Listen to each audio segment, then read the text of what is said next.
Today's video is going to demystify, I hope, one of the most important pieces of Excel, and that is writing formulas, at least basic formulas.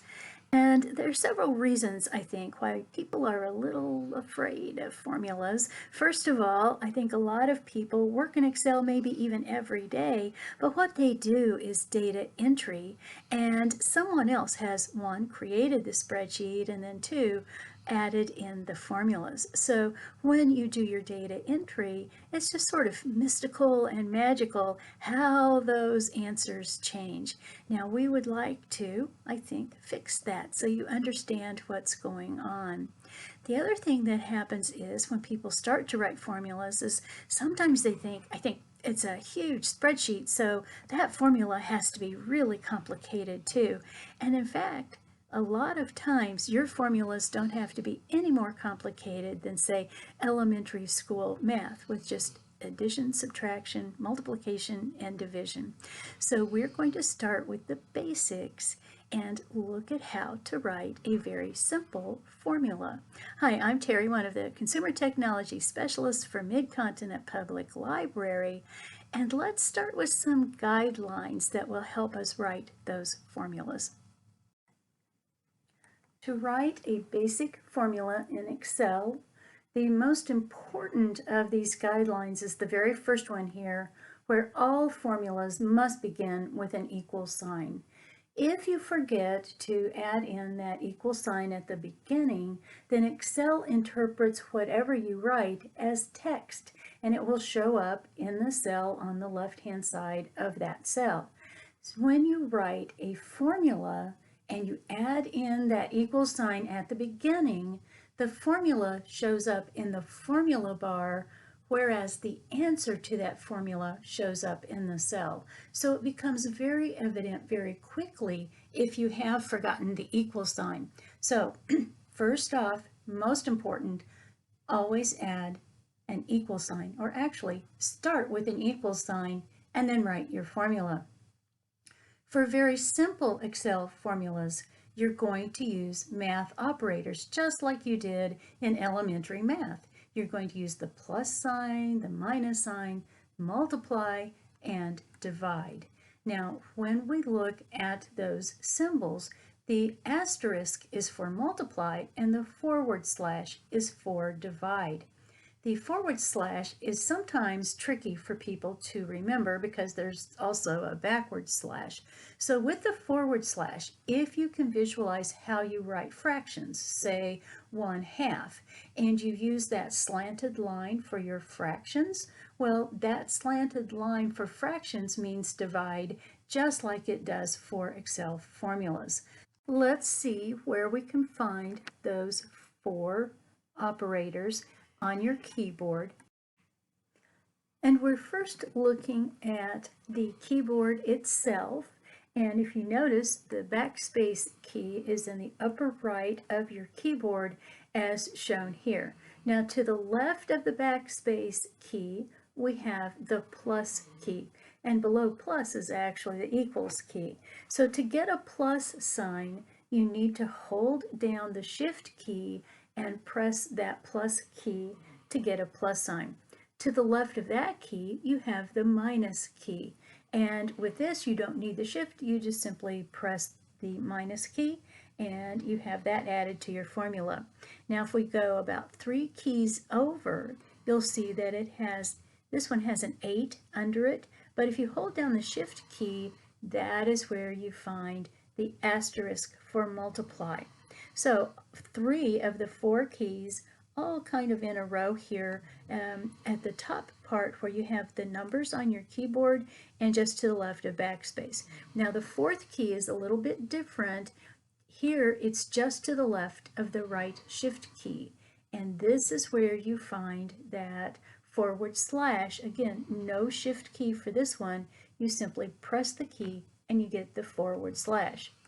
Now let's also look at your 10 key pad, where here you can see that where you have the numbers 1, 2, 3, 4, 5, 6, 7, 8, 9, above the 8 you have the forward slash for divide, above the 9 you have the asterisk for multiply, To the right of multiply, you have subtraction, and then on the right-hand side of that keypad, you have the plus sign.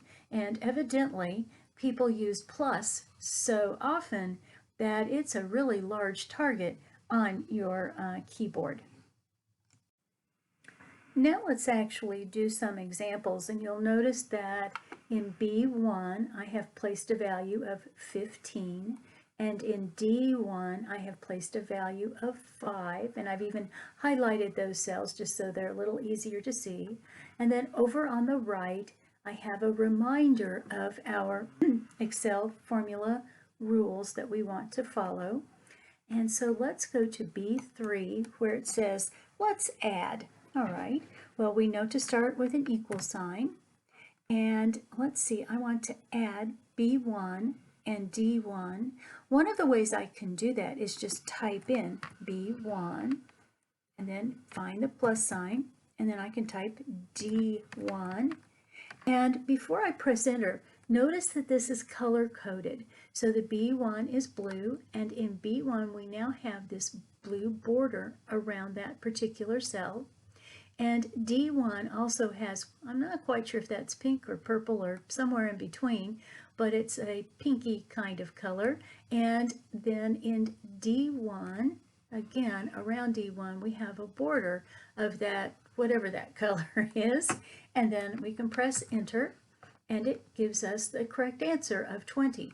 Now the answer is in the cell B3, but if I go to the formula bar, that is where I can see the formula so that I understand how I got the answer that I got. Well, I could also, besides typing the cell references, I could also click with my mouse. So watch how this works. We can type equals, then I can bring my mouse up to B1 and click, then I can add the plus sign, and then I can go to D1 and click. And notice that we have the same color coding. Everything's the same. It's just that if your mouse and the formula and the numbers that you want to put into the formula are all rather close together, then using your mouse to click can be a really nice quick way of putting the cell references into your formula. Well, I'll just press enter, and again I get a correct answer. When I click on that cell and look at the formula bar, it's again equals B1 plus B1. Well, let's see what happens when we subtract. And for the most part, I'm just going to use my mouse to click here rather than type in those cell references. But to subtract, we could do equals, and then it would be B1 minus D1. Again, the color coding, I can press enter. Well, 10, that's the correct answer. And again, we can go to the formula bar and see that we've written that formula correctly. Now, sometimes with subtraction, people get a little confused of what is supposed to be subtracted from what. And so sometimes they put the formula in backwards. Well, if that happens to you, and sometimes it does, what we can do is type equals, and we'll just kind of look and see what happens. 5 minus B1, or 15, equals, and you can see now that Excel at least puts in negative numbers as well as positive numbers. That is absolutely no problem for Excel. And you would know that you don't want a negative number, and that would be a key to you to go back to the formula bar and look at it to see, you know, what you've done and how you got that answer as opposed to the one that you were anticipating. But Excel will assume that you know what you want, and so if you put in this D1 minus B1, it'll do the math for you. Well, let's go on, and in B7, let's multiply. It really doesn't matter which number is first or second, so we'll just type equals, and then I'll put B1 and the asterisk for multiply, and then D1, and we'll press enter. And now it has multiplied, and we can double check our formula in the formula bar. Yep, we have equals B1 asterisk multiply D1. Well, let's look at divide, because divide, we could use those numbers two different ways again. So let's put equals, and our first one is 15 divided by, so I'll put in our /5 in D1. Again, the color coding. When we press enter, we get an answer of 3. Yep, that's what we expected. And when we look at the formula bar, it has kind of a nice compact look to it. Well, then also, remember we talked about fractions earlier? Well, let's go to C9 and reverse those numbers. So I'll say equals, in this case, D1 divided by B1. So it would be 5/15 is what we're kind of looking at there. And when we press enter, then it gives us the decimal equivalent, which is the 0.33333. So again, you have to be a little careful writing your formulas in that, well, you have to put the numbers in the right order because Excel really doesn't care. It'll do the math regardless of how you've written that formula. So just be a little careful and even anticipate the answer so you get what you expect. All right, now we talked a little bit about why math, the cell references and using math operators is so important. Well, let me come back up to say B3 here. And I'm going to make sure that that formula in B3 actually has 15 in it. So I'm going to put the literal 15 when I press enter. The answer is still 20, right? But let's say that I come up to B1 because whatever 15 represents has changed. And it's changed to now be 20 instead. So watch all these numbers as I put in a 20 for B1. Here we go, 20. Press enter and look at that. The thing is, you'll notice that C3 is now 20 plus 5, B1 plus D1. The subtraction is still working, the multiplying is still working, the dividing is still working, but when I look at B3, there's that 15 plus D1, which means I would need to go in and change that 15 to either B1 or 20. Well, if you have a really large spreadsheet that uses a lot of formulas, it is so easy to miss one of those formulas that has a literal value in it, and then that could throw off the whole rest of your spreadsheet. So it is so much better, if you can, to use those cell references instead of literal values. And I think you can see how that could very easily mess up a whole lot of things very quickly. To learn even more, visit our mymcpl.org/online learning page, where you will find some really great online resources, which include Universal Class, LinkedIn Learning, and Learning Express Library.